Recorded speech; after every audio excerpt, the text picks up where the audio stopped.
নমস্কার বন্ধুরা, নিরামিষ দিনে এমন ঝোলঝোলে আলুর পনির বানিয়েছেন? শেষে যে দুটো জিনিস দেব সেটাই কিন্তু স্বাদটা একদম বদলে দেবে। চলুন শুরু করি। এই রেসিপির জন্য প্রথমে পনিরগুলো মাঝারি সাইজে কেটে নেব।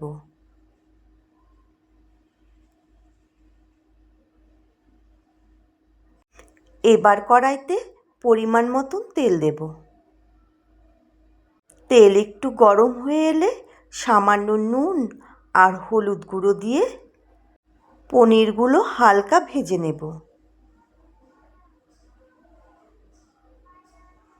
এক পাশ ভাজা হয়ে গেলে উল্টে অন্য পাশটাও ভেজে নেব। তবে পনির একদম বেশি ভাজবেন না, তাহলে শক্ত হয়ে যেতে পারে। হালকা সোনালি রং হলে তুলে রাখুন। এবার ওই কড়াইতেই পরিমাণ মতন তেল দেব। তেল গরম হয়ে এলে আলুগুলো দিয়ে দেব। সঙ্গে সামান্য নুন হলুদ গুঁড়ো দিয়ে আলুগুলো ভালো করে ভেজে নেব।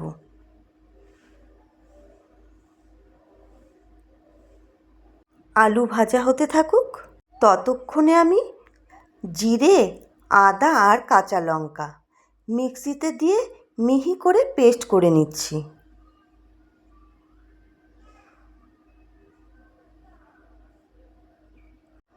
এতে রান্নার সময়ও বেঁচে যাবে। আলু সুন্দর করে ভাজা হয়ে গেছে, কড়াই থেকে তুলে রাখবো। এবার ওই একই তেলেই দিয়ে দেব মাঝারি সাইজের দুটো পেঁয়াজ বাটা।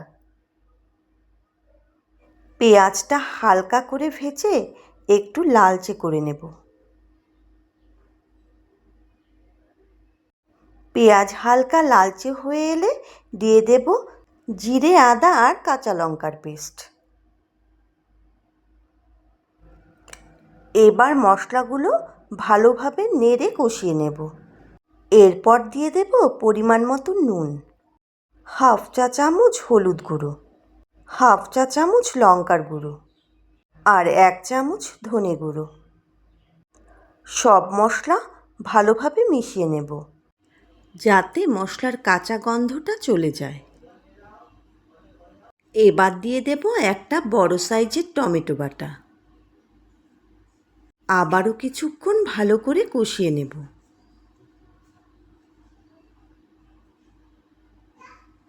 মশলা থেকে যখন তেল ছাড়তে শুরু করবে তখন বুঝবো মশলা ভালোভাবে কষানো হয়ে গেছে। এবার দিয়ে দেব কাজু পোস্ত বাটা।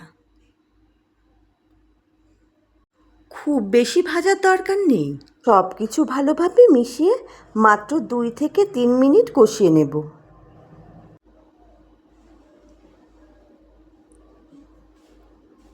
এবার দিয়ে দেব পরিমাণ মতন জল।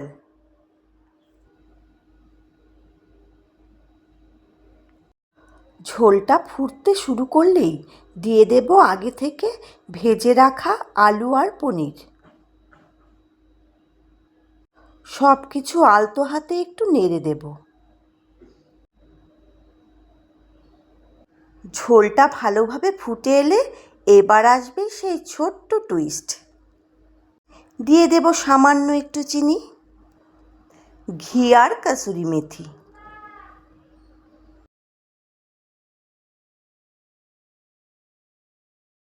এই 3টে জিনিস অল্প পরিমাণ দিলেই কিন্তু তরকারির স্বাদ আর গন্ধ অনেকটাই সুন্দর হয়ে যায়।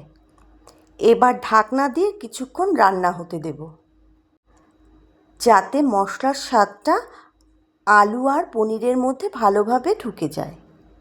আলু আর পনির একদম তৈরি। আর কালারটা দেখুন কি দারুণ হয়েছে। ঝোলটা যেমন সুন্দর হয়েছে তেমনি গন্ধটাও একদম অসাধারণ। গরম গরম ভাত, রুটি কিংবা পরোটার সঙ্গে এই আলু পনির একবার খেয়ে দেখুন।